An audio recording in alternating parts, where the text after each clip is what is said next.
Welcome back, everybody, to another episode of the Leadership Void podcast. I'm your host, Enrique, along with my co-host, Vince. And today we have very special guests, and I'm going to let Vince introduce them. But we're excited about this specific episode.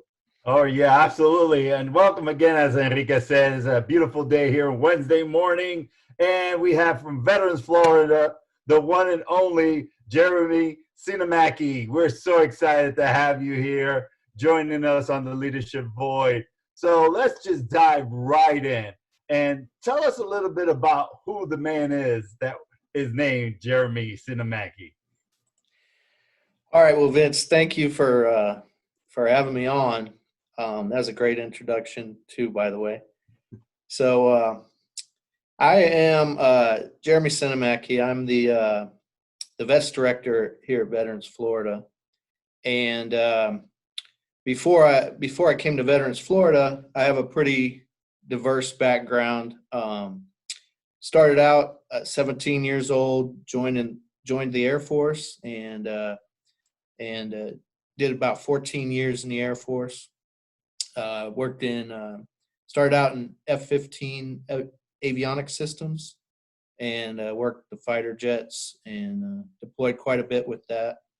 And then after, I guess, about 10 years, my commander at the time asked me to be a resource manager for the squadron that I was in. So I kind of transitioned from the flight line, working the fighter jets and whatnot, and managed resources for our squadron, all sorts of resources, personnel,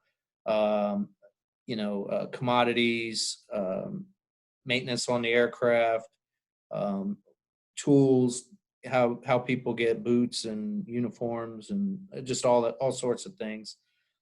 I did that for a few years, and then got volunteered to do recruiting duty for the Air Force. Started out as an enlisted recruiter, went on to be a flight chief, which is basically like a sales manager. And then I got injured and was forced to retire. So cut my career short. Retired in 2007. After that, I was a realtor for about a year. And at that time, that was a tough industry to be in. So I didn't make it in real estate and decided I'd go back to work with the government. So I went to NASA, and I was a management analyst there at Kennedy Space Center on the Space Coast for about 5 years. And there I helped with the fly out of the shuttle, create a workforce transition plan. So the workers that were working on shuttle, we had to figure out, which specialties could go into the new, at the time, was Constellation program, and work those types of things. And then also we had some new contracts that we were awarding for the new Constellation program, which was changed into what is now the Commercial Crew program.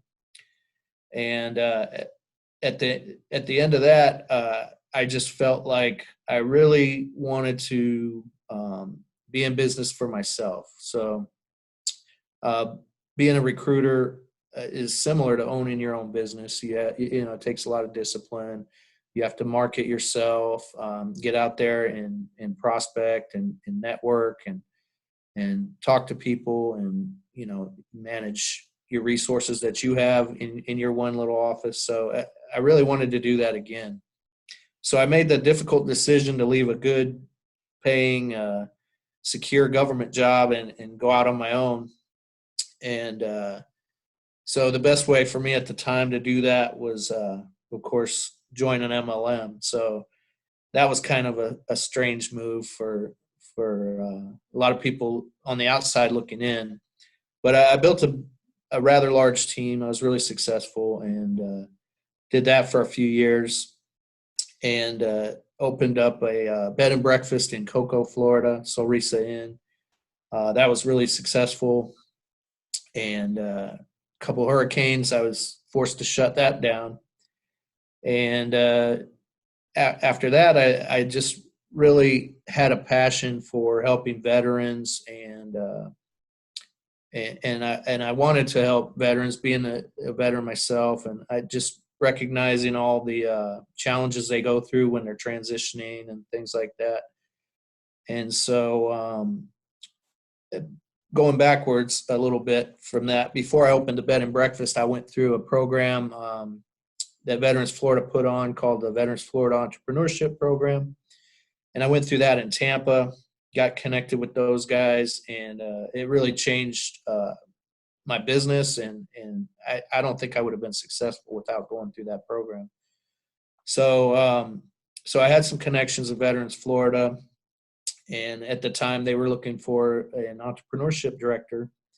And I more recently just went into a position called the Vets Director. So I'm still doing the entrepreneurship stuff, and also now I've taken on some career services. So we help find jobs for veterans, and then also help them with training and different things like that, as well as an agriculture program. So yeah, that's who I am. That's the short version. Of course, there's a lot more to it than that. Yeah, that's wonderful. And I myself and Vince are both benefactors of Veterans Florida's programs, and so we know how great of a program you guys have. And talking specifically about Veterans Florida and your role as a Veteran Employment and Training Services Director, what are the different facets that you guys bring to bear for the veterans here in Florida? So our main mission is to serve veterans who are transitioning. As you might expect, they face a lot of challenges when transitioning from military to civilian role. And so we do that in many ways. So foremost, most veterans, when they're getting out of the military, they almost all of them are looking for a job and the next career move, if you will. And so we do that by helping to match veterans with positions that we have. Additionally, we behind the scenes are doing outreach with different employers, different companies, target industries throughout Florida, and helping to educate them on the value of a veteran and what kind of benefits veterans can bring to the table for their companies. So we're always trying to expand those positions that we have available that we can match up. We also recognize that some veterans may have some training shortfalls, whereas the civilian industry that they may be in already in the military requires certain certifications or trainings or classes in order to do that role as a civilian. So we help veterans obtain that training. We work with employers as well to try and get them to offer that training to veterans who are working for them. And then also we have some industries that we've been able to negotiate with different entities to provide intern type training. We've also worked with the Department of Defense to institute a program called DoD Skill Bridge, which we're proud that we just were approved to facilitate. And also with that, we are trying to expand the industries which we provide skill bridge training. And then finally, we have our agriculture program, which helps veterans get exposed to the different facets of being in agriculture.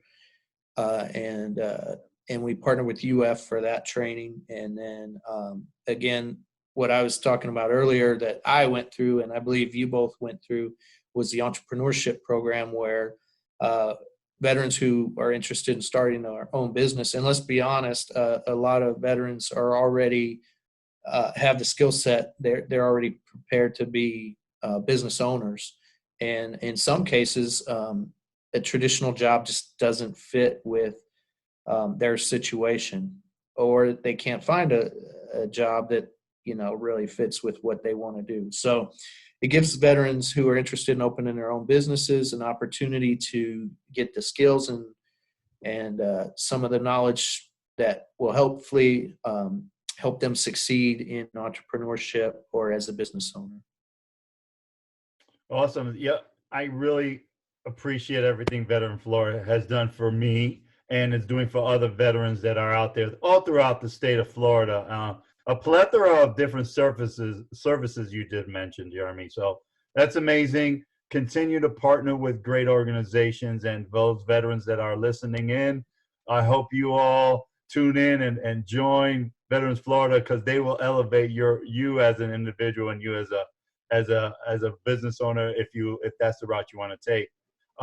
Quick question, because again, this is a leadership void. So what do you think is, in your opinion, leadership areas that either veterans and or leaders need to improve in? Well,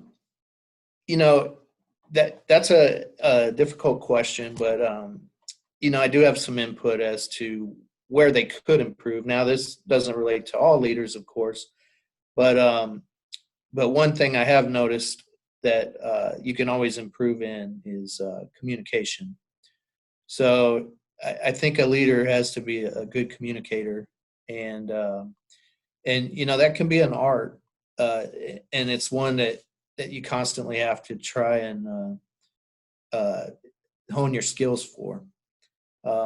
So communication is just not talking and giving orders and coming up with a plan and telling people why it's a good idea.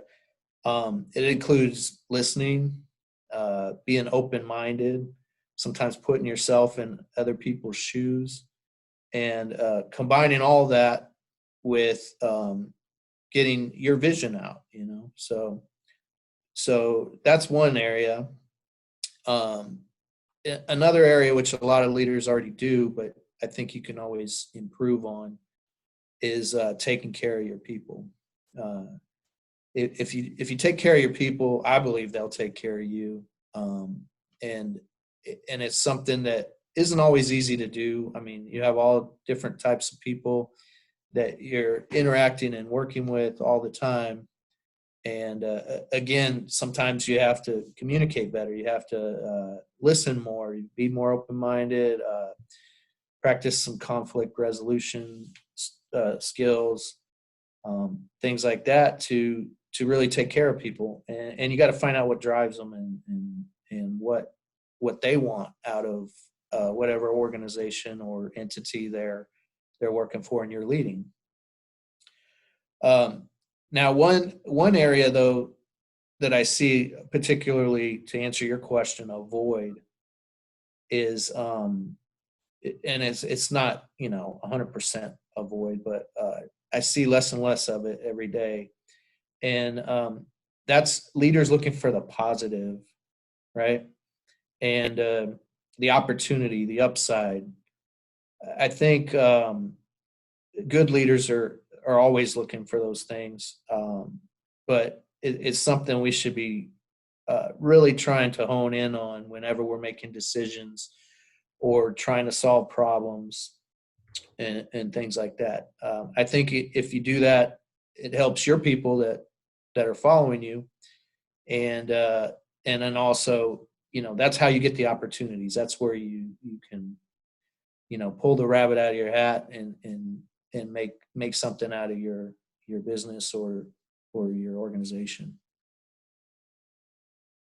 So there's some other things that I recognize leaders could get better at, and myself included. Delegation, especially if you have areas where you're weak. Find those talented people that work for you and give them some of those areas where you're maybe not as strong at. And then I guess the last thing is humility. You just have to be humble.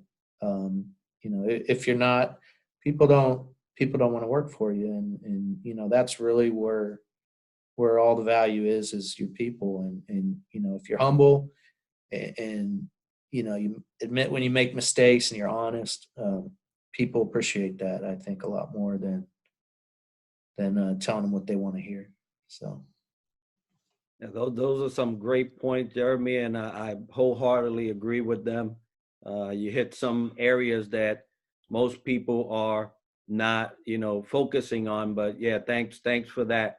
You mentioned the Veterans Entrepreneurship Program, with Vince and I did have a benefit of going through, and it's funny, right? Because we'll leave a job where we're doing one thing and trying to get a job where we do 20, but. But it's a blessing, right? Because you get to actually live out your life, your passion, and things like that. For those people, those veterans that are listening, or just in general, the audience, what advice do you think you would give emerging leaders, folks that are actually trying to get out there and do leadership?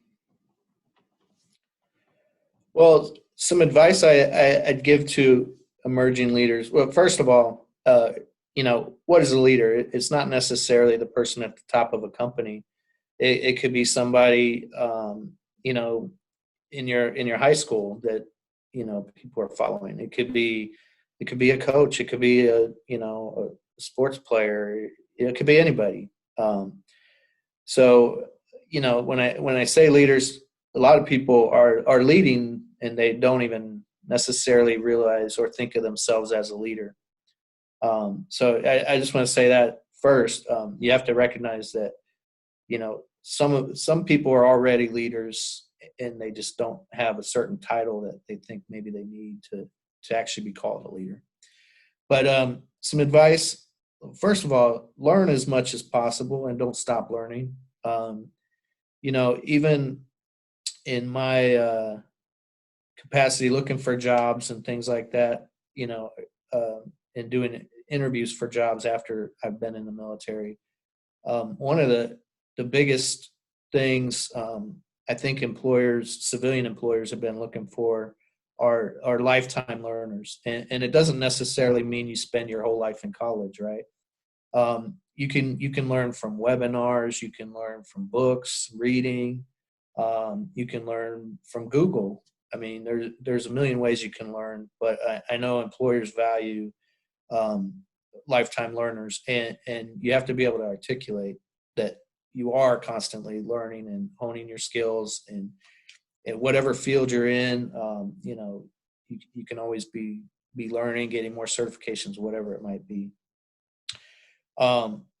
Look for the good and bad traits in all the leaders you come across, because I know we've all had good leaders and we've all had bad leaders, and some people don't deserve the title leader.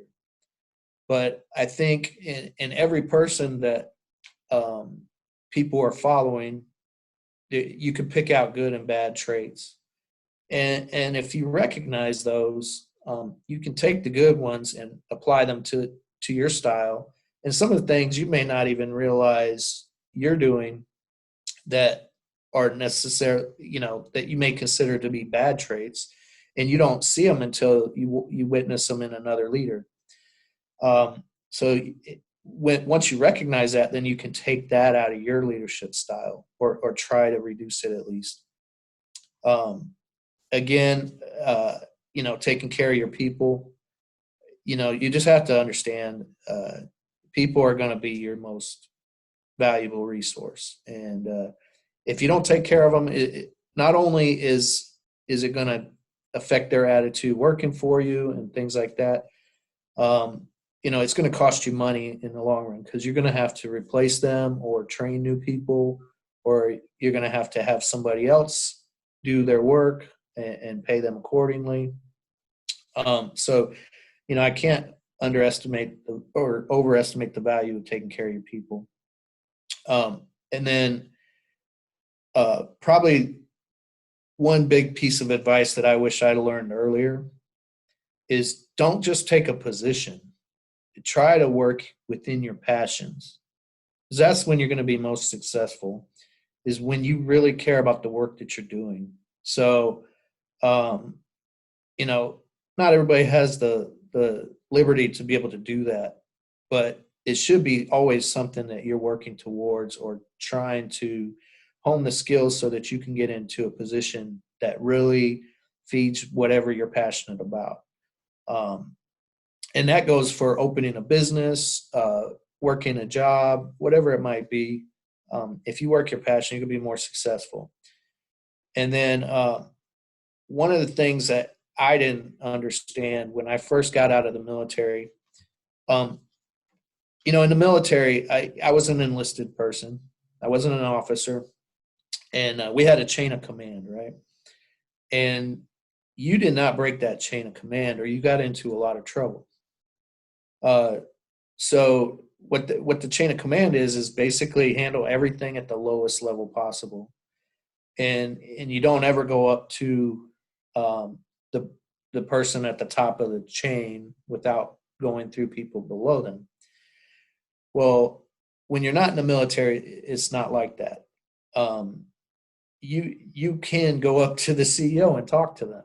You can go up to the senior manager and talk to them. And sometimes they'll call upon you to answer questions or for advice. And if you're not prepared to talk to them, usually you'll be like I was, and you freeze up, until you realize that, you need to speak up and you can interact with them. So that was a difficult thing to learn. But also, when I first got out, I didn't feel like I needed anybody else to succeed, right?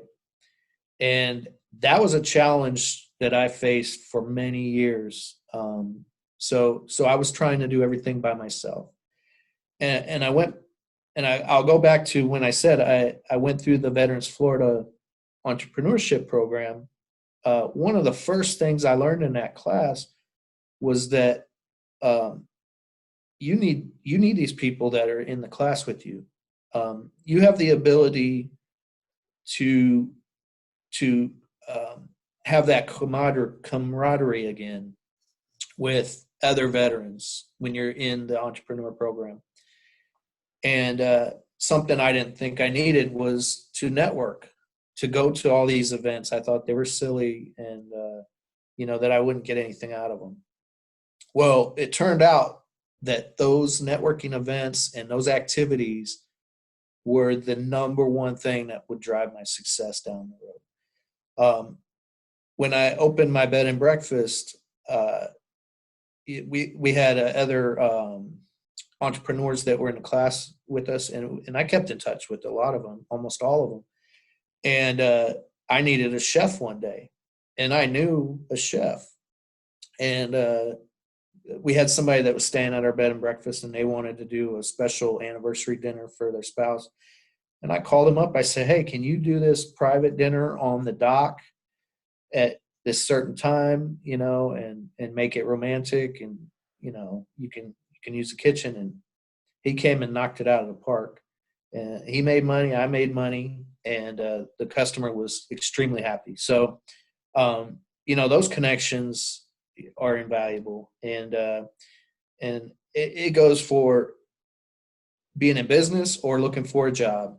If you're looking for a job, your best chance of getting a job is going to be through somebody that you know or could vouch for you.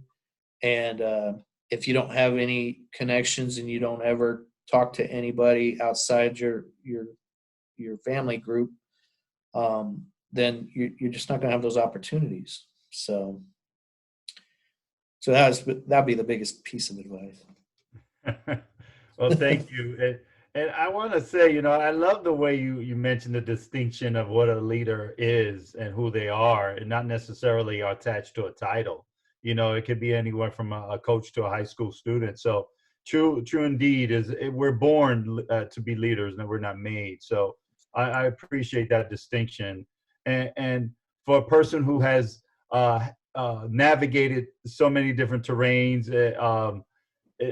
realtor, bed and breakfast, running different teams, being a recruiter, changing jobs. You mentioned challenge, and that's the word that really resonates right now is challenges. So what what do you think are some of the challenges that are currently faced with our either transitioning veterans or our leaders in today's arena to either go into the entrepreneurship or just be a leader in general? What do you think they are? Well, there's never any shortage of challenges, right? You know, when I got out of the military, we were right after we went into I guess an economic downturn, recession, whatever you want to call it, but nothing like the scale we're facing today. So, you know, I don't think any of us know what kind of challenges today's transitioning veterans are facing, and the ones that, even the ones that have had jobs for a few years or decades and are suddenly without one. You know, they're going to be facing new challenges. And of course, you know, at Veterans Florida, we're trying to be proactive and tackle those types of things before they become big problems. But nonetheless, they're still going to occur.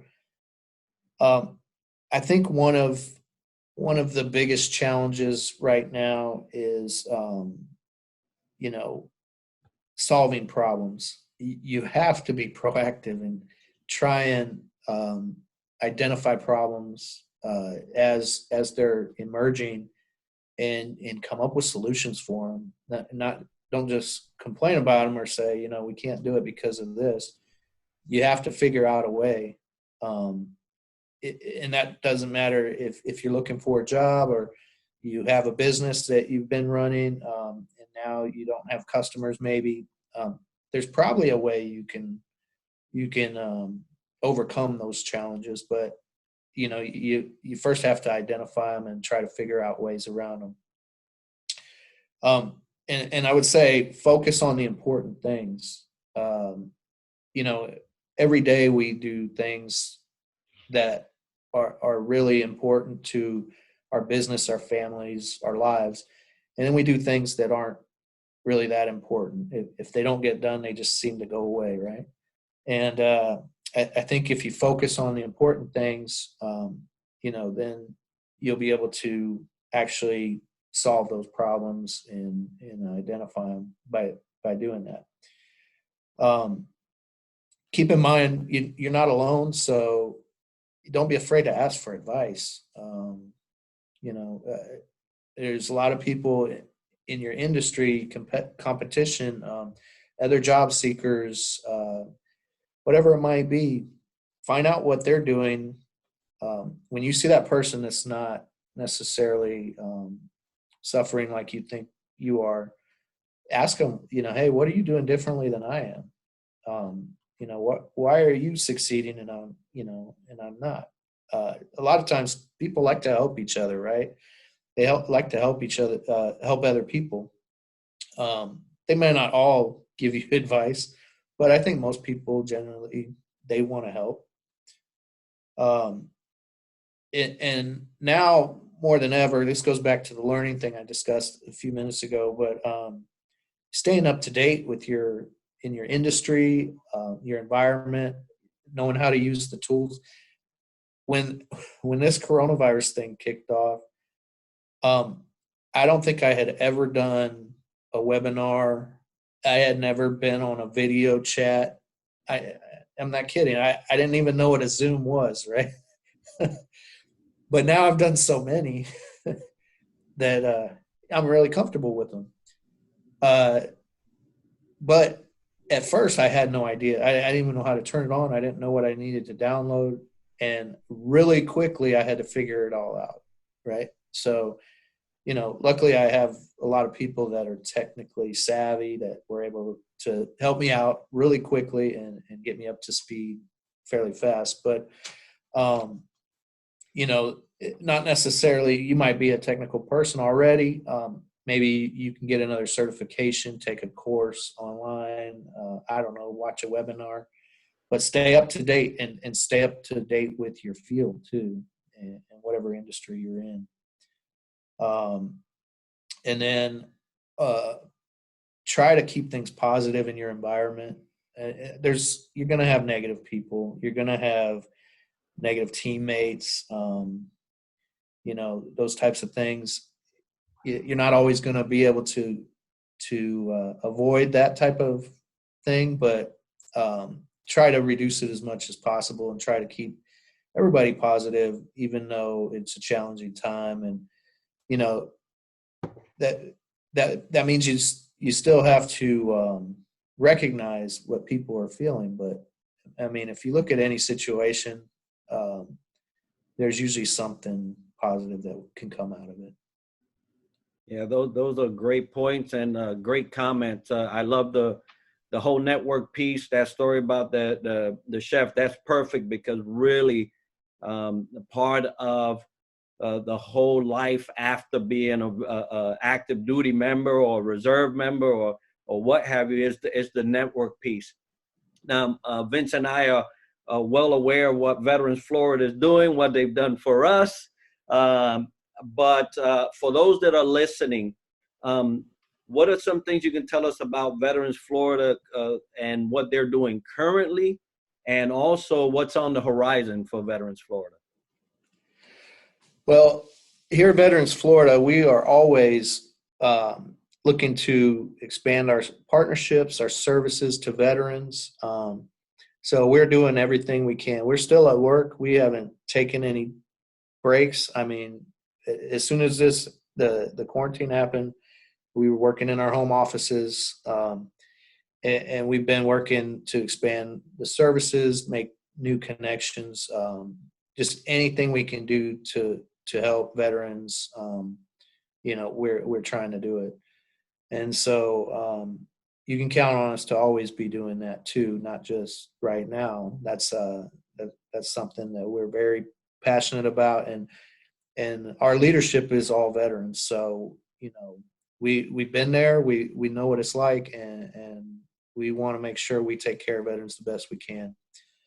Also on the horizon, we're looking at expanding some of the services to transitioning currently active duty service members. We're doing that with DoD Skill Bridge and U.S. SOCOM Wounded Care programs, where we're trying to expand those opportunities for veterans to apprentice or internship with different companies and entities out there throughout Florida. Something really exciting that's coming up in the near future. Every year, we're trying to do a Veterans Florida Expo, which is a one-day career fair, one-day pitch competition. Well, due to the circumstances this year, we're not able to do that. So what we've done is we've pivoted our expo into a virtual expo. And so that'll be on June 18th. It's a half-day event, and we're really excited about that. We're going to have a career fair, some resources that will be talking about different things in Florida that are available to veterans. We're going to have a pitch competition where we're giving away some money to some veterans who deserve some startup money here in Florida. And we have some really exciting guest speakers. We have Charlinda Scales, who owns Mutt Sauce, and she's an entrepreneur who's been overcoming challenges and overcoming new challenges right now. She's going to be talking about how to do that and some of the things she's faced. And then we have Matt Eversman, who's retired first sergeant from the Army. You may know him from a movie, Black Hawk Down. He's the person they made the story about. He's the real life hero that they made the story about. And he'll be talking about overcoming challenges and different things that, veterans face and whatnot. So we're really excited about that. Again, that's June 18th. And you can sign up for it. It's no cost. veteransfloridaexpo.org. Again, that's veteransfloridaexpo.org is where you can register to watch the live feed. And we also have a Facebook event on our Facebook page at VetsFL is our Facebook name. All right, folks. June 18th. I believe it starts at 9 o'clock in the morning, and it will be a great expo, virtual, as he mentioned. But you know what? If you haven't been at one, I encourage everyone to join in. It's a great opportunity to network. It's a great opportunity to learn and to get some resources. And if you want to do your own pitch, please join up. VeteransFloridaExpo.org. We'd be happy. We're going to be there. Hopefully see you there as well, June 18th. So speaking of June 18th, our next week, I was going to say Veterans Florida, Leadership Void. I'm so excited about Veterans Florida. That's why. So Jeremy, thank you for that. So next week, Enrique and I will actually discuss survey question number 5. What is the biggest challenge facing leaders today? Jeremy spoke about some of those, but we're going to expound on that based on some of your responses. So please tune in next week for our Q&A on that question. We're just so grateful to have Jeremy here representing Veterans Florida, hearing all the things he's done, all the advice and challenges he had to share. So with that, Enrique, what do you have to say? Yeah, I just want to make sure to give Jeremy an opportunity. Jeremy, if someone would want to get a hold of you, how would they do that? So you can always reach us at Veterans Florida by calling 850-898-1444. Or the easiest way to reach us is go on the web, veteransflorida.org. All right, folks. So you heard it there. If you want to reach Veterans Florida, the information will be in the links attached to the video and the podcast, so you can get a hold of them. You know, we're so excited to have these interviewee type episodes because they bring so much knowledge. And I want to thank you, Jeremy, for the knowledge and the sharing that you did today. Folks, if you want to be on the podcast, if you want to sponsor the podcast, you know, hey, look, we like wearing T-shirts. We like drinking from our mugs. So if you have something like that, you want to share it with us, you want us to wear it, hey, send it our way. And I'll give Vince the last hurrah here. But we're always willing to highlight and spotlight great folks that are doing great things in the veteran community, in our regular community out here where we live. And we encourage you to reach out. The Leadership Void at gmail.com is our email. You can send us anything you want there, and we'll look through it and we'll communicate. Absolutely. And again, thank you, Jeremy. But most important, thank you, Veterans Florida, because a one-stop shop to help veterans transition and or become that entrepreneur that they give them the tools. So you partner with so many different entities. One I know specifically I've been through and Enrique is going through is the CEO mindset. So there's just so many things out there for veterans to learn and grow from Veterans Florida, the whole state. And we are becoming hopefully the #1 state for veterans as we transition. But folks, June 18th, tune in for the expo. But folks, everybody out there, thank you for joining. We'll see June 3rd for our next podcast of the Leadership Void. Thank you.